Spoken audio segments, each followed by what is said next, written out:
In less than 30 seconds, a gunfight in a dusty Arizona town would turn Wyatt Earp into a legend and leave 3 men dead in the street. Outlaws and Gunslingers. Real stories the way they actually happened.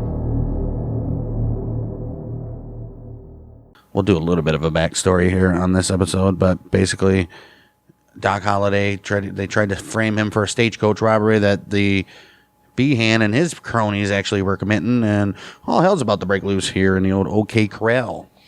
Yeah, because I got his little common law wife all drunked up and spewing lies about Doc because they got into a fight. Big Nose Kate, and then she was like, sobered up, I don't know, that's not what happened. And then he said, get the hell out of here, woman. This is a vendetta ride. Some shit's about to happen here. Oh, no, the next one's OK a Corral. vendetta. Yeah. Yeah, either way, some shit's about to happen here. Well, after all this, what's about to happen, Wyatt Earp is going to testify. He's going to testify that after the gunfight, that 5 or 6 weeks prior to the gunfight, he had met Ike Clanton outside the Alhambra Hotel. Ike told Wyatt that Doc Holliday had told him, he said, she said stuff, right, that he knew of Ike's meetings with Wyatt and about Ike providing information on Head, Leonard, and Crane, as well as their attempted robbery of the stage. Ike now accused Earp of telling Holliday about these conversations. Earp testified that he told Ike he had not told Holliday anything. All right, Holliday wasn't even there.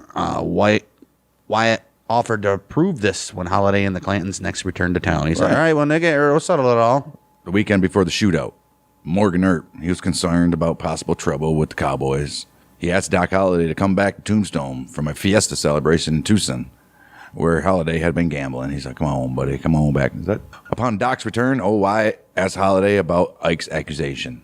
And Doc Holliday, he's going to tell you straight up. Morning of Tuesday, 25th of October, 1881, the day before the gunfight, Ike Clan, Tom McLaury, they rode 10 miles in the spring wagon from Chandler's Milk Ranch at the foot of the Dragoon Mountains.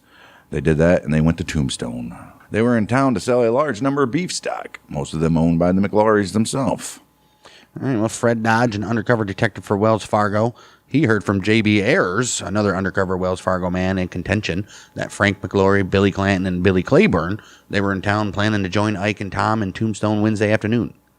Dodge, who had been sick, he got up and went looking for City Marshal Virgil. All right. He found, instead, Tombstone Deputy City Marshal Morgan at the Alhambra Saloon instead, like I said, and told him the news.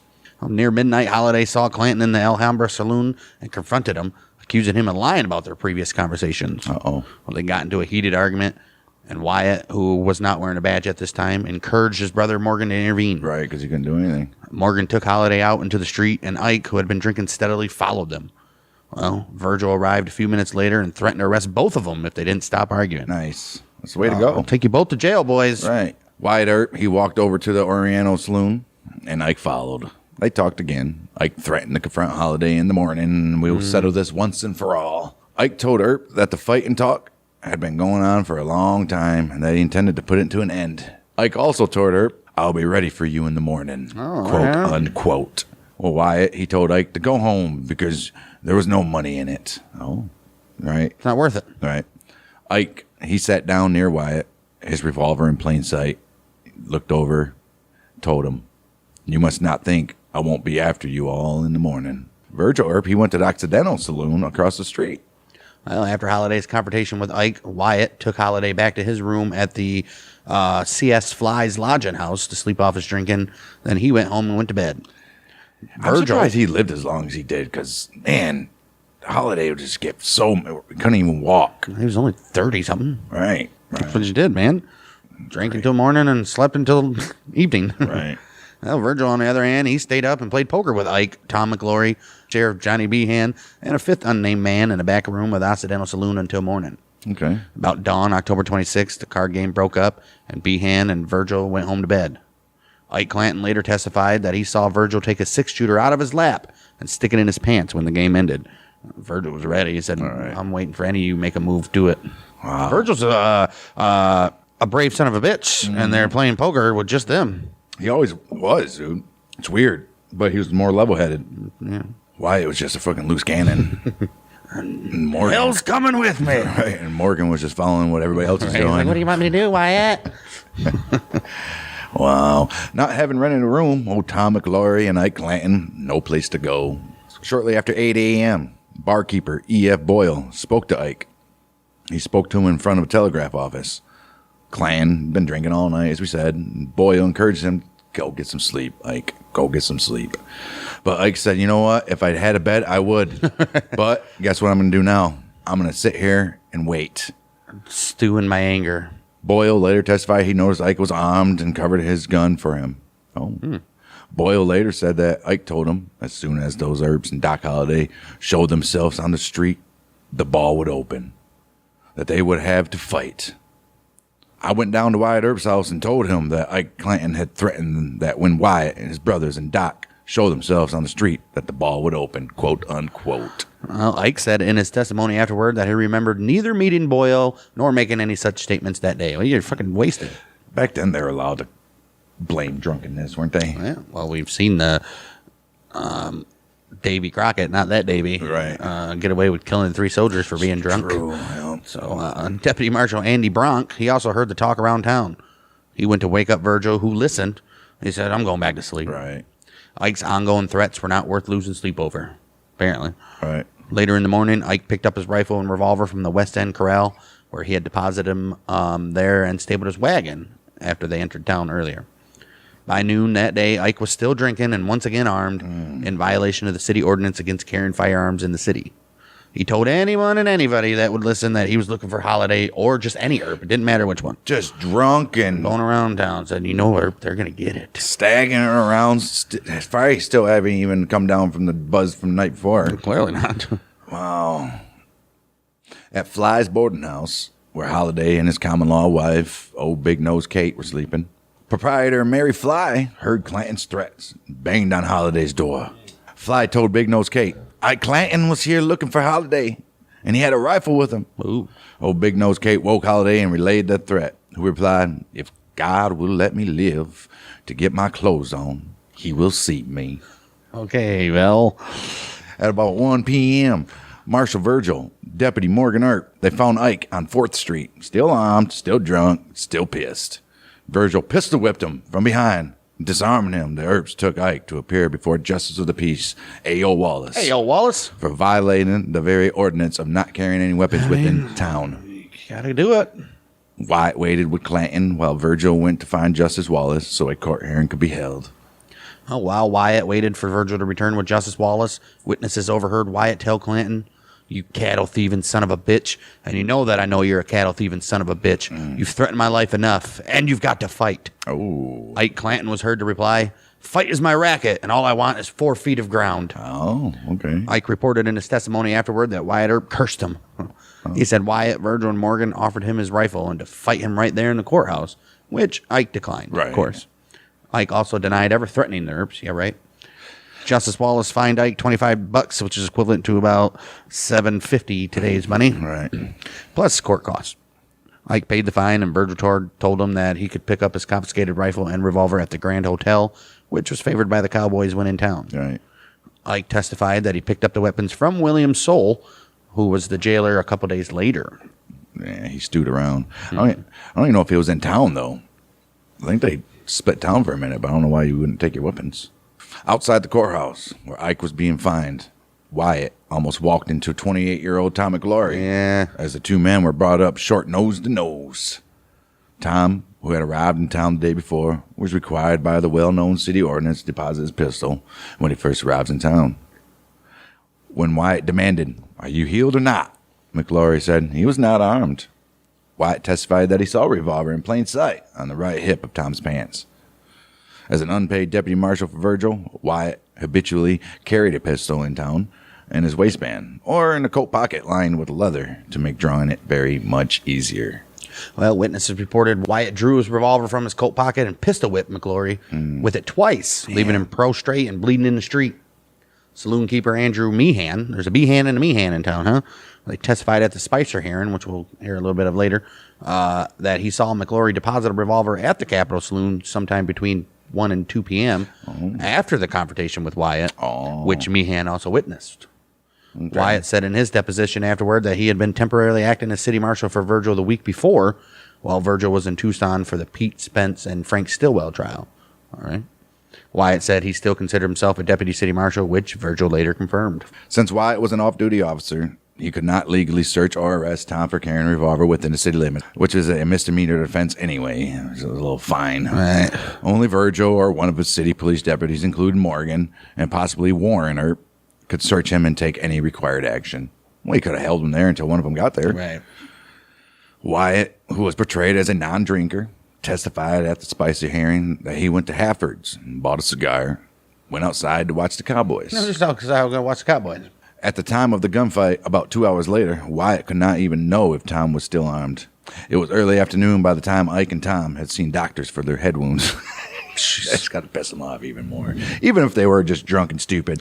The confrontation inside the courthouse with Ike, and then the pistol whipping of Tom outside. Well, I mean, Wyatt just brought it on himself. It was early afternoon by the time Ike and Tom had seen doctors for their head wounds. The day was chilly. Snow still on the ground in some places. Both Tom and Ike had spent the night gambling. Yes. Drinking heavily. Yep. No sleep. Now they got a headache. Right. Now they're both outdoors, both wounded, and at least Ike was still drunk. Around 1:30 to 2 p.m., after Tom had been pistol whipped by Wyatt, Ike's 19-year-old younger brother Billy and Tom's older brother Frank, they arrived in town. They had heard from their neighbor, Old Man Frank, that Ike had been stirring up trouble in town overnight.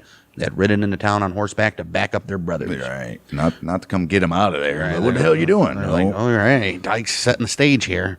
Well, they arrived from Antelope Springs, 13 miles east of Tombstone, where they had been rounding up stock and had breakfasted with Ike and Tom the day before. Both Frank and Billy were armed with a revolver and a rifle, as was the custom for riders in the country outside Tombstone. Apache warriors had engaged the U.S. Army near Tombstone just 3 weeks before the OK Corral gunfight. Oh, shit. So obviously the need for weapons outside of town was well established and accepted. Damn right. Of course. They can't tell you what to do outside of town any damn way. Billy and Frank stopped first at the Grand Hotel on Allen Street. They were greeted by Doc. Oh, jeez. They learned immediately after of their brother's beatings by the Earps within the previous 2 hours. Like, damn. The incidents had generated a lot of talk in town. Angrily, Frank said he would not drink, and he and Billy left the saloon immediately to seek Tom. By law, both Frank and Billy should have left their firearms at the Grand Hotel. Instead, guess what? Never left their frickin' holsters. All right. Oh, Wyatt then said he saw Billy Clanton and Frank McClory in Spangenberger's gun and hardware store on 4th Street filling their gun belts with cartridges. So why are you letting him? Right. Ike testified afterward that Tom was not there and that he had tried to buy a new revolver, but the owner saw Ike's bandaged head and refused to sell him one. Right. Like, I don't know about that, Ike. Right. Well, Ike apparently had not heard Virgil tell him that his confiscated weapons were at the Grand Hotel around the corner from the shop. When Virgil learned that Wyatt was talking to the Cowboys at Spangenberger's gun shop, he went there himself. Virgil then testified afterward that he thought he saw all four men, Ike, Billy, Frank, and Tom, buying cartridges at the same time. They're like, they're all loading up, man. Wow. Some shit's about to go down. Right. Virgil, he went around the corner on Allen Street to the Wells Fargo office, where he picked up a 10-gauge or a 12-gauge shotgun, one of them. It was short and double-barreled. It was unusually cold and windy day in Tombstone. Virgil, he was wearing a long overcoat. To avoid alarming Tombstone's public, Virgil hid that shotgun underneath his coat when he returned to Hafford's saloon. From Spangenberg's, the Cowboys moved to the OK Corral, where witnesses overheard them threatening to kill the Earps. For unknown reasons, the old Cowboys then walked out the back of the OK Corral and then west, stopping in a narrow, empty lot next to C.S. Fly's boardhouse. So the shootout wasn't even in Yes, that's the OK Corral. Common misc. It was in the lot next to the boarding house. Well, Virgil initially avoided a confrontation with the newly arrived Frank McClory and Billy Clanton. Right, why stir up more shit? Who had not yet deposited their weapons, yes. The statute was not specific about how far a recently arrived visitor might, with good faith and within reasonable time, travel into town while carrying a firearm. Right. So they could say, we were going to. I'd like give him 10 minutes. Right. This permitted a traveler to keep his firearms if he was proceeding directly to a livery, hotel, or saloon. The three main Tombstone corrals were all west of 4th Street between Allen and Fremont, which were a block or two from where Wyatt saw the Cowboys buying cartridges. All right. Miner Reuben F. Coleman later told the Tombstone Epitaph, I was in the OK Corral about 2:30 p.m. when I saw the two Clantons and the two McClorys in an earnest conversation across the street at Dunbar's Corral. I went up the street and notified Sheriff Behan and told him it was my opinion that they meant trouble and it was his duty as sheriff to go and disarm them. He's like, man. I told him that they had gone to the West End Corral. I then went and saw Marshal Virgil Earp and notified him to the same effect. Okay. Sheriff Behan, a friend of the Cowboys, later testified he woke up about 1:30 p.m. after the late night card game. Fucking bums, dude. Yep. And he went to go get a shave at the old barbershop. That's where he first learned that the Cowboys were armed. Behan stated he quickly finished his shave and went to locate the Cowboys. At about 2:30 p.m., he found old Frank McGlory holding a horse and talking to someone on 4th Street near the corner of Fremont. Then he saw Ike Clanton and Tom McGlory near C.S. Fly's photography studio. He walked there with Frank. Told the Cowboys that they must give up their arms. No more trouble today, boys. Ike Clanton said he was not armed. Tom McGlory pulled his coat open to show that he wasn't carrying a weapon either. And that should be enough to satisfy Sheriff Behan, right? Well, the Cowboys were located in a narrow 15 by 20 feet lot between the Harwood House and Fly's boarding room, or house and photography studio at 312 Fremont Street, where Doc Holliday roomed. Behan later said he attempted to persuade Frank McGlory to give up his weapons, but Frank insisted that he would give up his guns only after Marshal Virgil Earp and his brothers were first disarmed. The Cowboys were about a block and a half from the West End Corral at 2nd Street in Fremont, where Ike and Tom's wagon and team were stabled. Virgil Earp later testified that he thought Ike and Tom were stabled at the OK Corral on Allen between 3rd and 4th, right. from which he thought they would be departing if they were leaving town. Right, that'd be the logical way. Well, Ike, he later said that he was planning to leave town. Get the hell out of there. Take my headache and go sleep it off. Oh, you might not want to sleep. Right. Frank McGlory reported that he had decided to remain behind to take care of some business. Oh. Will McGlory, Tom and Frank's brother, and also he was a judge in Fort Worth, Texas. He claimed in a letter he wrote during the preliminary hearing that the shootout that Tom and Frank were still armed because they were planning to conduct business before leaving town to visit him in Texas. How the hell would he know? Why would they need to be armed in town to conduct business? He wrote that Billy Clanton, who had arrived on horseback with Frank, intended to go with the McGlorys to Fort Worth. Will McGlory came to Tombstone after the gunfight and joined the prosecution team in an attempt to convict the Earps and Holliday for his brother's murder. Ooh, they could have done something having a judge. Paul Johnson told a different story, whoever that is. He said the McGlorys were about to leave for Iowa to attend the wedding of their sister, Sarah. Oh. Tom and Frank were especially close to Sarah, who was one of their 14 siblings and half-siblings. Sarah, she married James Reed in Richmond, Iowa, indeed, at the end of November that year, so maybe they were telling the truth. I think I believe that story. Citizens reported to Virgil on the Cowboys' movements, and their threats told him that Ike and Tom had left their livery stable and entered town while armed, in violation of ordinance once again. Virgil was told by several people that the McGlorys and the Clantons had gathered on Fremont Street. He decided that he had to disarm the Cowboys once and for all and let's end this shit for the day. His decision to take action may have been influenced by the Cowboys' repeated threats to the Earps. Well, you think? Their proximity to the Holliday's room and Fly's boarding house, and also their location on the route the Earps usually took to their homes 2 blocks further west on Fremont Street. So either way, you have to go past these sons of bitches. You got to take care of the threat. Several members of the Citizens Vigilance Committee offered to support him with arms, but Virgil refused. He had, during the prior month, appointed Morgan as a special policeman. He also appointed Wyatt as a special policeman, while Virgil, yes, we know, was away. He also called on Doc Holliday that morning for help with disarming the Clantons and McGlorys. That is a hell of a thing for you to say to me. Right. Wyatt spoke of his brothers Virgil and Morgan as the marshals, while he acted as deputy. Right. Virgil Earp picked up the shotgun he had retrieved from the Wells Fargo office earlier. He gave the shotgun to Doc, who hid it under his overcoat. He then took Holliday's walking stick in return. Well, as usual, the Earps carried the revolvers in their coat pockets or in their waistbands. Wyatt, he was carrying a .44 caliber American 1869 Smith & Wesson revolver. Holliday carrying a nickel-plated pistol in a holster, but this was concealed by his long coat, as was also the shotgun. Earps and Holliday walked west, down the south side of Fremont Street, past the rear entrance to the OK Corral, but out of the visual range of the Cowboys, which they believed where they were last reported. Near the corner of 4th Street, Fremont Street, the Earps ran into Sheriff Behan. He had left the Cowboys and came toward them, though he looked nervously backwards several times, and he knew some shit. Right. Virgil, he testified afterward that Behan told him, "For God's sake, don't go down there, or they will murder you." Wyatt said Behan told him and Morgan that I have disarmed them, which he lied. Or one of these guys are lying. Behan testified afterward that he only said he had gone down to the Cowboys for the purpose of disarming them, not that he actually did. So why didn't you? Wow. Fucking sheriff, dude. One eyewitness, laundryman Peter Fallahy, He wrote in his testimony afterward that Virgil told Behan, "Those men have made their threats, and I will not arrest them, but I will kill them on sight." Right. There's only so much No, you he can do. didn't say that. Sorry. Right, but I'm saying that's got to be his thinking. I'm going to have to kill these sons of bitches. Maybe. Because they're not going to stop. Well, when Behan said he had disarmed them, Virgil attempted to avoid a fight. Oh, okay. He said, "I had a walking stick in my left hand, and my hand was on my 6-shooter in my waist pants. And when he said he had disarmed them, I shoved it clean around my left hip and changed my walking stick to my right hand." Oh. Wyatt said, "I took my pistol, which I had in my hand, under my coat and put it in my overcoat pocket." All right. The Earps then walked further down Fremont Street and came into full view of the cowboys in the lot. All right. Let's see here. Wyatt, he testified he saw Frank McLaury, Tom McLaury, and Billy Clanton standing in a row against the side of the building. The east side of the building. On the east side of the building, on the opposite side of the vacant space west of Fly's photograph gallery.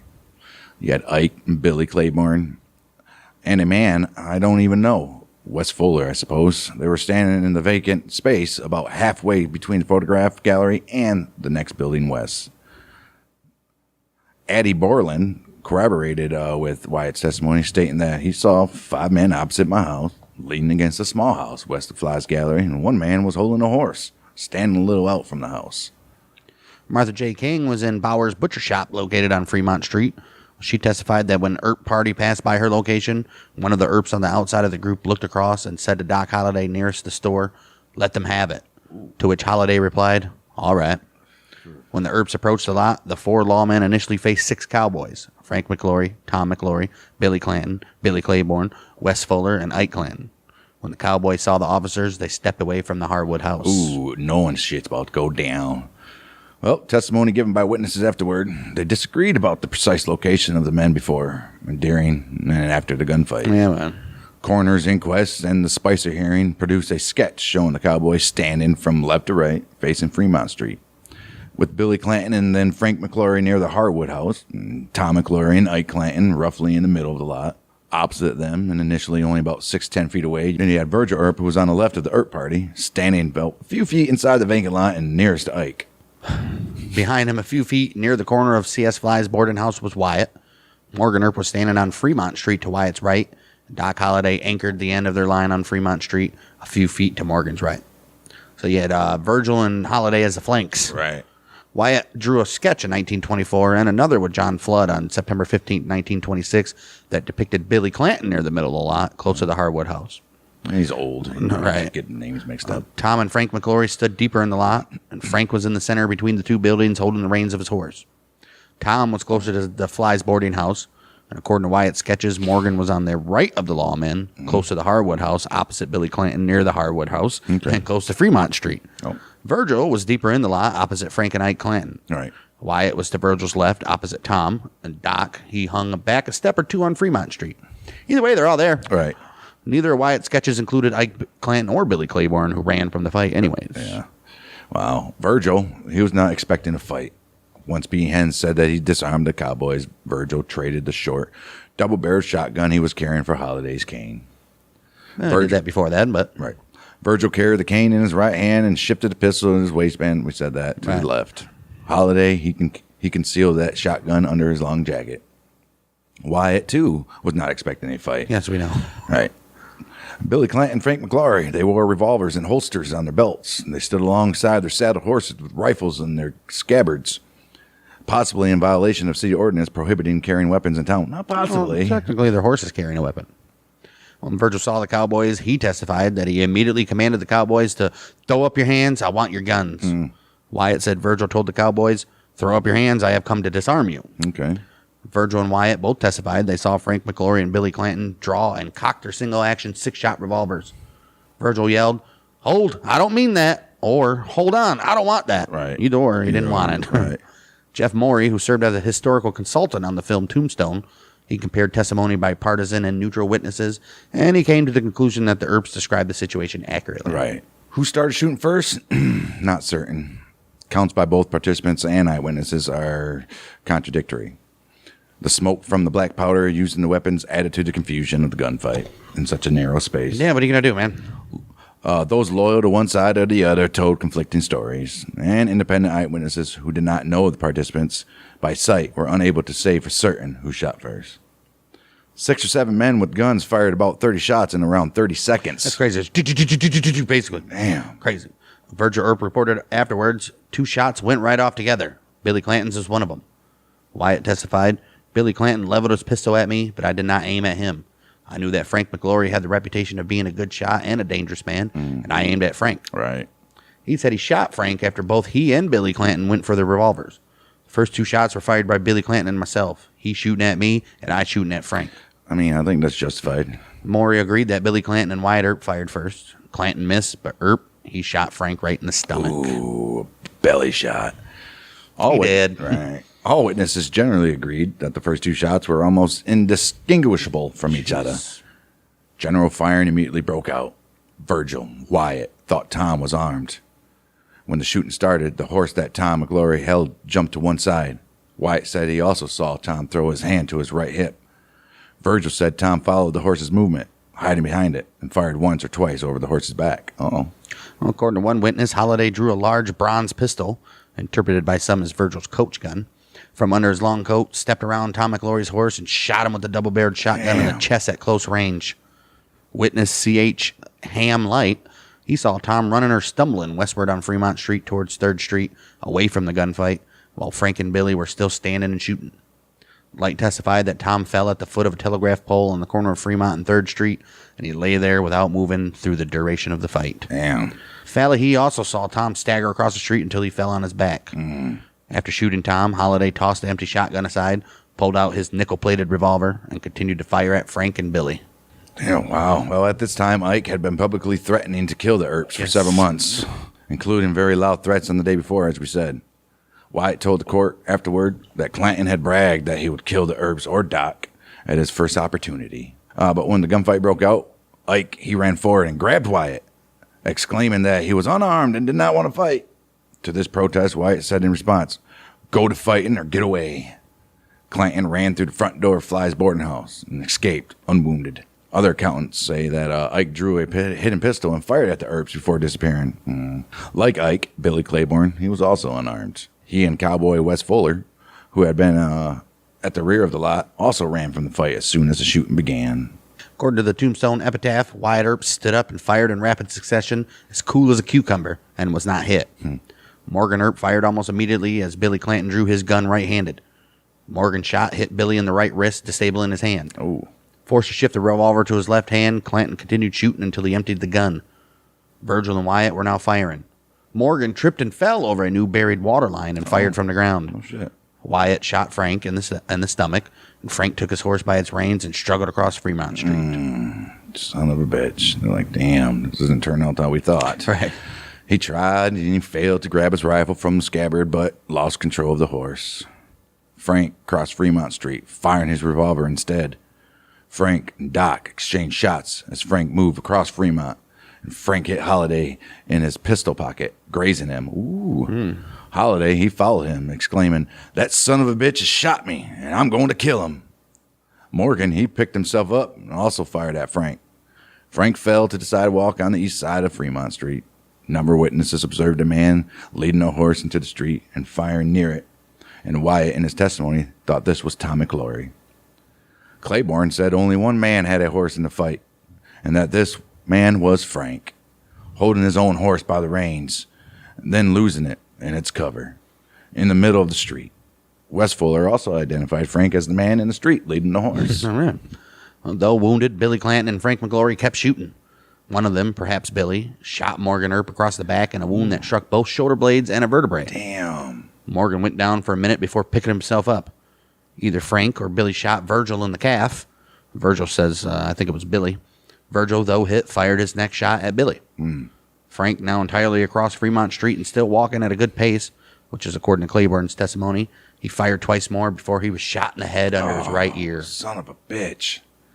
Both Morgan and Doc apparently thought they had fired that kill shot. But since neither of them testified at the hearing, this information is only from secondhand accounts. Passerby testified to having stopped to help Frank and saw Frank try to speak, but he died where he fell before he could even move or get a word out.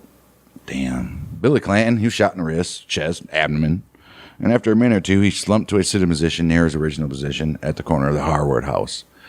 This was in the lot between the house Right. and Fly's lodging house. Claiborne said Clanton was supported by a window initially after he was shot. Fired a few more shots after sitting. And he had a pistol that was supported on his leg. After he ran out of ammo, he called for more cartridges. But C.S. Fly took his pistol at about the time the general shooting ended. He's like, no more for you, bud. It's over. A few moments later, Tom McLaury was carried from the corner of Fremont and 3rd into the Harwood house on that corner where he died without speaking. Wow. Passers-by carried Billy Clanton to the Harwood house where Tom had been taken. Billy was in considerable pain and asked for a doctor and some morphine. He told those near him, "They have murdered me. I have been murdered. Chase the crowd away and from the door and give me some air." Billy gasped for air, and someone else heard him say, "Go away and let me die." Ike Clanton, who had repeatedly threatened the Earps with death, was still running. William Cuddy, he testified that Ike had passed him on Allen Street, and Johnny B. Hand saw him a few minutes later on Tough Nut Street. He's gone. Jeez, dude. Damn. All right, both Wyatt and Virgil believed Tom McLaury was armed and testified that he had fired at least one shot over the back of a horse. Billy Clanton and Frank McLaury, they exchanged gunfire with the lawmen. During the fight, Doc Holliday was bruised by a bullet fired by Frank that struck his holster and grazed his hip. Oh. Virgil Earp was shot through the calf, he thought by Billy Clanton. Morgan, he was struck across both shoulder blades, like we said, by a bullet. Well, Morgan, he thought Frank was the one that shot him. Right. Of course, Well, as the usual, other one unhurt. the one that's starting all this shit, Wyatt Earp, was unscathed. Tom McLaury, his brother Frank, and Billy Clanton murdered. Done.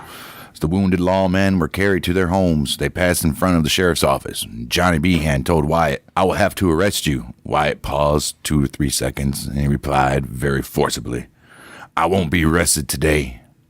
I'm right here, and I'm not going away. You have deceived me. You told me these men were disarmed. I went to disarm them."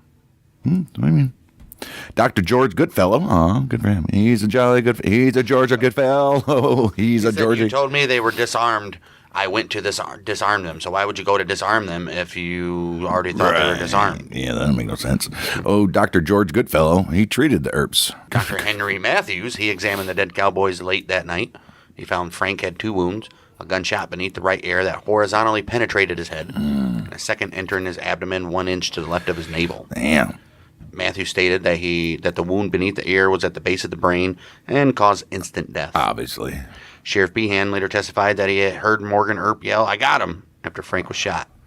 However, during the fight, Frank moved across Fremont, putting Holliday on Frank's right and Morgan on his left. Right. This makes it much more likely that old Doc shot the fatal round that shot down old Frankie. Yep, makes sense there. Well, he also examined Tom McLaury's body. He found 12 buckshot wounds from a single shotgun blast on the right side under his arm, between the 3rd and 5th ribs. Ooh, would that mean his arms were up? Obviously. And shooting. Or shooting, right? The wound was about 4 inches across. Nature and location of the That wound. is a small spatter. Yeah, that means he was close. Jeez. Didn't get time for that buckshot to spread out. The wound was about 4 inches across, as I said. Nature and location of the wound indicated that it could not have been received if Tom's hands were on his coat lapels, as the cowboys later testified. Yeah, there's no way it would have hit his arms. Right. Both Virgil and Wyatt stated that Holliday had shot Tom, which the coroner's exam supported. Like, yeah. Dr. George Goodfellow, he testified that Billy Clanton's wounds at the Spicer hearing. He stated that the angle of the wrist wound indicated that Billy's hand could not have been raised over his head, as claimed by cowboy witnesses. Right. In his coroner's report, Matthews did not mention Billy's arm wound, but witness Keefe, who examined the arm closely, he testified later that Clanton was shot through the right arm close to the wrist joint, and the bullet passed through the arm from inside to outside, entering the arm close to the base of the thumb and exiting on the back of the wrist diagonally. So, yeah, he had his hand up, Yeah. shooting, Well, with the latter wound larger than the other. right. the- Point of entry smaller. Right. This indicated to the judge that Billy could not have been holding his coat lapels open, his arms raised as the cowboys testified. Not at all. Nope. Dr. Matthews, he found 2 other wounds on Billy's body. The first was 2 inches from Clanton's left nipple. Penetrated his lung. Ooh. The other was in the abdomen beneath the 12th rib, 6 inches to the right of the navel. Both were fired from the front. Neither passed completely through his body. The wound to Billy Clanton's right wrist may have been inflicted by Morgan Earp or even Doc immediately at the outset of the fight, as Billy was drawing his gun. Possible. The bodies of the 3 dead cowboys were displayed in a window at Ritter and Reams Undertakers with a sign that said, murdered in the streets of Tombstone. Damn. The funerals for Billy Clanton, he was only 19 years old. Tom McGlory, he was 28, and his brother Frank, 33, were well attended. About 300 people joined the procession to Boot Hill, and as many as 2,000 watched from the sidewalk. Both McGlorys were buried in the same grave, and Billy Clanton was buried nearby. The story was widely printed in newspapers across the whole United States of America. Most versions favored the lawmen. The headline in the San Francisco Exchange was "A Good Riddance." 3 days after the shootout, the ruling of the coroner's jury convened by Dr. Henry Matthews neither condemned nor exonerated the lawmen for the shooting of the cowboys. It read this: William Clanton, Frank and Thomas McGlory came to their deaths in the town of Tombstone on the 26th of October, 1881, from the effects of pistol and gunshot wounds inflicted by Virgil Earp, Morgan Earp, Wyatt Earp, and one Holiday, commonly called Doc Holiday. Ike Clanton filed murder charges against the Earps and Holiday on October 30th. While Wyatt and Doc were arrested and brought before Justice of the Peace Wells Spicer. Morgan and Virgil, they were still recovering at home. Only Wyatt and Holiday were required to post a $10,000 bail, which is equivalent to $320,000 today, which was paid by their attorney Thomas Fitch, a local mine owner E.B. Gage, Wells Fargo undercover agent Fred Dodge, and other business owners appreciative of the Earps' effort to maintain order. Right. Good for you guys. Virgil, he was suspended as town marshal pending the outcome of the trial. Yeah, you got to do that. Justice Wells Spicer, he convened a preliminary hearing on the 31st of October to determine whether enough evidence existed to even go to trial. In an unusual proceeding, he took written and oral testimony from about 30 witnesses over more than a month. The prosecution was led by Republican District Attorney Littleton Price, assisted by John M. Murphy, James Robinson, and Ben Goodrich. They were joined by William McGlory, Frank and Tom's older brother. He was also an able attorney who played a key role on the prosecutor's team. The Earps attorney, Thomas Fitch, he was an experienced trial lawyer and had earned a reputation as the silver-tongued orator of the Pacific. All right, you got their version of Johnny Cochran, huh? Right. Sheriff Johnny Behan, he testified on the third day of the hearing. During his 2 days on the stand, he gave strong testimony that the cowboys had not resisted, but either threw up their hands and turned out their coats to show they were not armed. Behan's views turned public opinion against the Earps, who were free on bail. He and other prosecution witnesses testified that Tom, he was unarmed, Billy had his hands in the air, and that neither of the McGlorys were troublemakers. Okay. They portrayed Ike Clanton and Tom McGlory as being unjustly bullied and beaten by the vengeful Earps on the day of the gunfight. All right. On the strength of the prosecution case, Spicer revoked the bail for Doc and Wyatt, and he threw them back in jail November 7th. No shit. There, they spent the next 16 days. Wow. That's not talked about. No. All right. Well, defense accounts contradicted the testimony of Behan, Claiborne, and Allen, who all said that a man had fired a nickel-plated pistol first. I'm trying to get Doc Like they Holiday. wouldn't know who that man was, Right. first of all. Claiborne and Allen both said it was Holiday. Virgil, Wyatt, and other witnesses testified that Holiday was carrying a shotgun. Morgan remained bedridden throughout the trial and did not testify because he's still nursing. He got shot in his shoulder blades. Right. The prosecution scenario would have required Holiday to fire with his pistol first, switch to the shotgun to shoot Tom McGlory, Right. then switch back again to the pistol, then continue firing. And that wasn't happening. No, not that quick amount of time. 30 seconds, right? Well, Wyatt testified that he drew his gun only after Clanton and McGlory went for their pistols. He detailed the Earps' previous troubles with the Clantons and McGlorys. He explained he had intended to disarm the cowboys and that his party had fired in self-defense. Right. Fitch, he produced contradictory testimony from the prosecution witnesses during cross-examination. Right. Or they appeared to dodge his questions or said that they couldn't even remember. Yeah, get out of here. You remember. Right. Pepper's Farm does, too. Yeah. 3 witnesses gave key evidence that swayed Justice Spicer to hold that Virgil had acted within his capacity as town marshal, and that there was insufficient evidence to even indict the Earps and Holiday for Moida. H.F. Sills, he was an AT and SF railroad engineer who had arrived in town just prior and knew none of his parties involved. Okay. So he's an impartial Right. witness. He testified that he said he saw the marshal go up and speak to this other party. I saw them pull out their revolvers immediately. The marshal had a cane in his right hand at the time. He throwed up his hand and spoke. I did not hear the words, though. By that time, Billy Clanton and Wyatt Earp had fired their guns off. So what? That's him saying, I don't want that. We don't want, or we're not here for that, or some shit. Okay, so that does that. And so that's what H.F. Sills said. I mean, that's pretty compelling evidence right there. But Well, then he was grilled by the prosecution. He corroborated virtually all the defense's testimony. good for him, huh? Addie Borland, we spoke of her a little bit ago. She was a dressmaker whose residence was across Fremont Street from Fly's boarding house. She testified she saw both sides facing each other. None of the cowboys held their hands up. That the firing was general, and that she had not seen Billy Clanton fall immediately, as the cowboys had testified. Judge J.H. Lucas of the probate court had offices in the mine and exchange building about 200 feet from the shootout. Oh. He corroborated Addie Borland's testimony that Billy was standing throughout the fight, which contradicted prosecution witnesses who maintained he went down immediately after being shot in the belly. Oh. Spicer noted that no powder burns were found on his clothing, so you couldn't have been that close. Oh.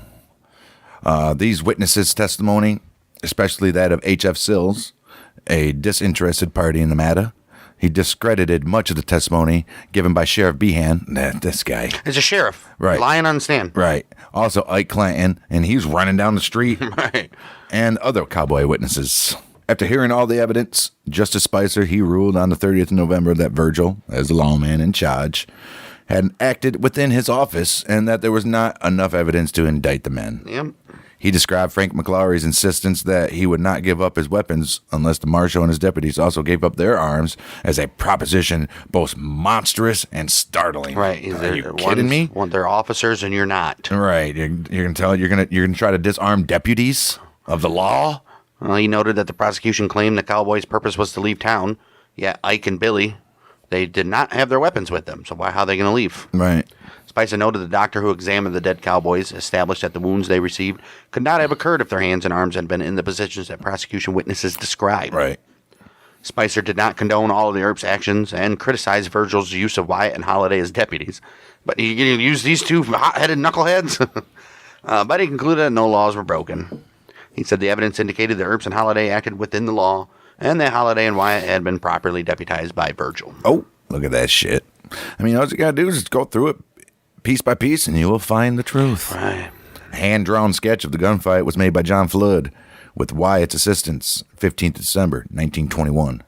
Sold in an auction in October 2010 for about $380,000. That's crazy. Wow. The map describes the position of a number of witnesses and all the participants, with the exception of Ike Clanton, who fled from the gunfight, which was 1952. Victor Clyde Forsyth, a popular painter of desert scenes and cowboy artist, he painted the gunfight at the OK Corral, a 43 by 60-inch oil painting. Forsyth's father, William Bowen Forsyth, and Uncle Ira Chandler, they owned a store, Chandler and Forsyth, COD, at 328 Fremont Street, west of the back entrance to the OK Corral, and about a half a block from the site of the gunfight. Oh, awesome. Good for him. Well, they claimed that they had been present and witnessed the shooting, or shootout. Newspaper accounts of the painting reported that Forsyth had interviewed Tombstone residents and examined many of the existing buildings before beginning to plan his painting. Okay. May 1988, his studio printed and sold a limited edition 390 copies of the painting. Fantastic. John Gilcrease, he became friends with John Flood, who had been Wyatt Earp's secretary, confidant, and best friend for many years. Nice. When Earp died, Flood inherited many of his personal belongings. Aw, look at that. Good for him. He in turn willed them to Gilcrease, who amassed over a number of years one of the largest collections of personal items belonging to Wyatt and Virgil Earp. And he also had many unpublished photos of them and their family. Then he opened the Wyatt Earp Museum in Tombstone. That was 1966. And he also commissioned Western artist Don Percival to paint the gunfight at the OK Corral. The oil on masonite painting titled The Street Fight. It's about 6 foot 4 inches by 4 feet 0 inches. Damn. By 4, just say by 4 feet. Right. It is the largest work ever executed by Percival.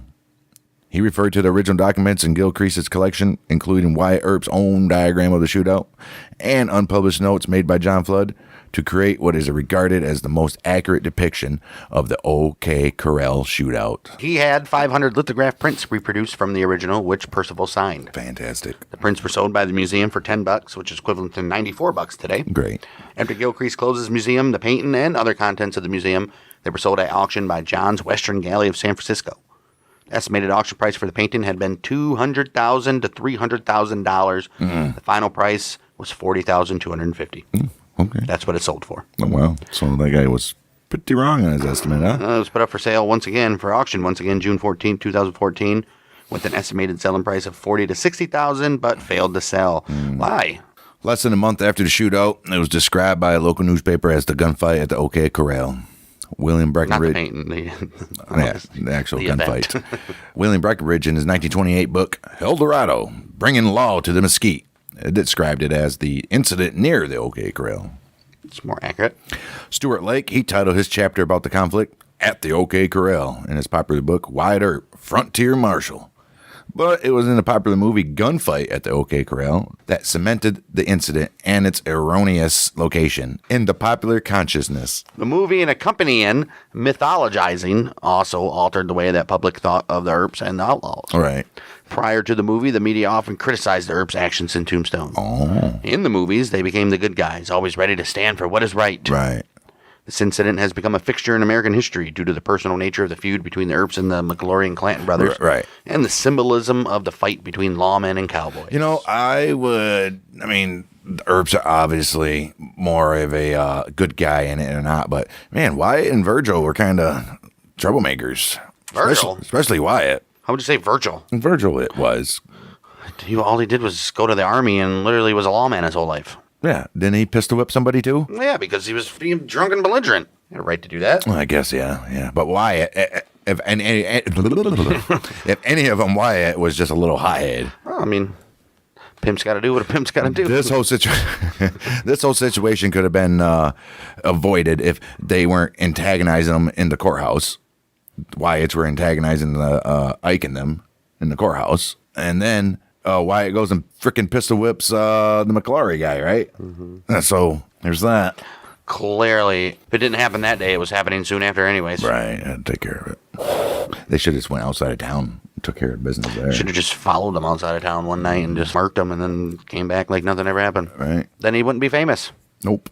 The town of Tombstone has capitalized on interest in the gunfight. A portion of the town is a historical district that has been designated a historic landmark and is listed in the National Register of Historic Places by the U.S. National Park Service. A local company produces daily theatrical reenactments of that gunfight. Daily? Daily. Damn. I mean, it's Tombstone, man. How many people go to Tombstone every day? A lot. Meanwhile, though, after the gunfight, the Earps and Holiday were free, but their reputations had been tarnished. Cowboys and Tombstones looked upon the Earps as robbers and murderers and plotted revenge. Right. Virgil, he was ambushed December 28th while walking between saloons on Allen Street in Tombstone. He was maimed by a shotgun blast which struck his left arm and shoulder. Damn. Ike Clanton's hat was found in the back of the building across Allen Street from where the shots were fired. You know he was coming back. Wyatt, he wired U.S. Marshal Crawley P. Dake, asking to be appointed Deputy U.S. Marshal with authority to select his own deputies. He granted the request in late January and provided the Earps with some funds that he borrowed from Wells Fargo, variously reported as between $500 and $3,000. So, Wow. That's a lot.